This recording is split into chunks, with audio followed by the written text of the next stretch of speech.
সংখ্যা দিন দিন কমেছে না বেড়েছে? চোরের সংখ্যা কমেছে না বেড়েছে?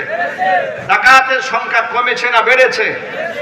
প্রকাশ্য দিবালোকে পাথর দিয়ে মানুষ হত্যা করার দৃশ্যটা মানুষ পায় কি করে? কথা ঠিক কিনা জোরে বলে? প্রকাশ্য দিবালোকে ইট দিয়ে মাথা থেতলে দেওয়ার সাহস মানুষ পায় কি করে? পাম্পের মধ্যে সহকর্মীকে ঘুমন্ত অবস্থায় হাতুড়ি দিয়ে পিটিয়ে মানুষ হত্যা করার সাহস পায় কি করে? এর কারণ হচ্ছে এই, আমরা ভাষা ভাষায় ইসলামটাকে গ্রহণ করেছি, ইসলামের মৌলিকত্বকে আমরা ধারণ করতে পারিনি। যদি ইসলামটাকে মৌলিকভাবে আমরা ধারণ করতে পারতাম, আমাদের পীর সাহেব বলেছেন যে এই দেশটা সোনার দেশ আমরা দাবি করি, কিন্তু সোনা ফলে না, কিন্তু সোনার চাইতেও দামি আল্লাহর ওলিরা এদেশের মাটিতে শুয়ে আছেন। আল্লাহর ওলিরা শুয়ে আছেন, কিন্তু তাদের আদর্শ আমরা গ্রহণ করতে পারিনি। চোরেরা রাজত্ব করে বেড়াচ্ছে। আগামীর বাংলাদেশ চোর এবং বাটপারদের রাজত্ব হবে না, ইনসাফ কায়েম করার জন্য ইসলামপন্থীদের রাজত্ব কায়েম হবে।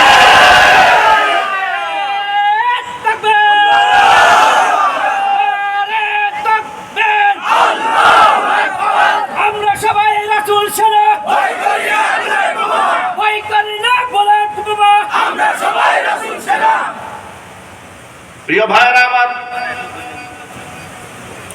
ইসলাম আল্লাহ রাব্বুল আলামিনের পক্ষ থেকে দেওয়া অনন্য এক নিয়ামত।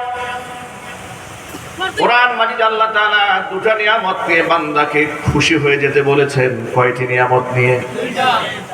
কোরআনের আয়াত প্রমাণ করছে। আল্লাহর নবী সাল্লাল্লাহু আলাইহি ওয়াসাল্লামকে আল্লাহ পাক বলছেন, ও নবীজি, কুল বিফাদলিল্লাহি ওয়া বিরহমাতিহি ফাবিযালিকা ফালইফরাহু হুয়া খায়রুম মিম্মা ইয়াজমাউন।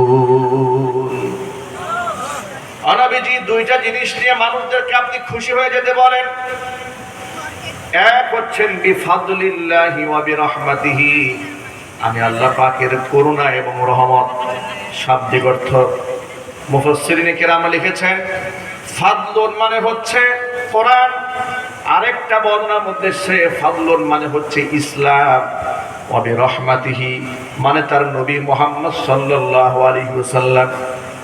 অর্থাৎ মানুষ যেন আল্লাহর দেওয়া জীবন ব্যবস্থা ইসলাম নিয়ে এবং আল্লাহর দেওয়া এই উম্মতে মুহাম্মাদের জন্য শ্রেষ্ঠতম উপহার বিশ্বনবী মুহাম্মদ রাসূলুল্লাহ সাল্লাল্লাহু আলাইহি ওয়াসাল্লামকে নিয়ে মানুষ যেন খুশি হয়ে যায়। হুয়া খায়রুম মিম্মা ইয়াজমাউন, পৃথিবীতে মানুষ যত সম্পদ জমা করে সকল সম্পদের চাইতে দামি সম্পদের নাম ইসলাম এবং মুহাম্মদ সাল্লাল্লাহু আলাইহি ওয়াসাল্লাম। ইসলামের চেয়ে দামি সম্পদ আর নাই। আল্লাহু আকবার বলে। ইসলামটাকে যদি আমরা ব্যক্তি জীবনে, পারিবারিক জীবনে, সামাজিক অঙ্গনে ইসলামটাকে যদি আঁকড়ে ধরে রাখতে পারতাম, পৃথিবীর কোন জালেম আমাদের চোখে চোখ রেখে কথা বলতে সাহস পেত না। আজকে ইসরায়েলে মুসলমানদেরকে ইসরায়েলি পশু সৈন্যরা ফিলিস্তিনের মাটিতে গণহত্যা চালায়, মুসলমানরা শুধুমাত্র পত্র পত্রিকায় বিবৃতি দেয়, কিন্তু আসল কোনো অ্যাকশনে যেতে পারে না। সৌদি আরব শুধু দুঃখ প্রকাশ করে, কাতার শুধু দুঃখ প্রকাশ করে, তুরস্ক শুধু দুঃখ প্রকাশ করে, কিন্তু তাদের পাশে দাঁড়ানো তাদের দ্বারা সম্ভব হয় না। তার কারণ তারা দুনিয়া গ্রহণ করেছে, ইসলামটাকেই তারা ছেড়ে দিয়েছে। একটা মূলনীতি মনে রাখবেন, ইহুদি আর খ্রিস্টান, এই পৃথিবীর মধ্যে ইহুদি আর খ্রিস্টানেরা কোনোদিন মুসলমানদের উপর সন্তুষ্ট হবে না। আপনি এদেরকে যত বেশি হাদিয়া দেন না কেন, যত এদেরকে প্রভু মানেন না কেন, যত এদের আনুগত্য স্বীকার করেন না কেন, আপনার প্রতি ততক্ষণ সন্তুষ্ট হবে না যতক্ষণ আপনি আপনার ধর্ম বাদ দিয়ে ওদের ধর্মের অনুসারী না হন। তার সবচেয়ে বড় প্রমাণ লক্ষ্য করেন, কয়েকদিন আগে ইসরায়েল কাতারে হামলা করেছে। কথা ঠিক কিনা জুড়ে বলেন। অথচ ইসরায়েলের নেতানিয়াহু আমার মনে হয় যে টয়লেটেও যায় না ডোনাল্ড ট্রাম্পের অনুমতি ছাড়া। কথা ঠিক না ঠিক জুড়ে বলেন। আমেরিকার পারমিশন ছাড়া মনে হয় বাথরুমও যায় না। তাহলে সে কাতারে হামলা করলো, ট্রাম্পের পারমিশন ছাড়া হামলা করেছে?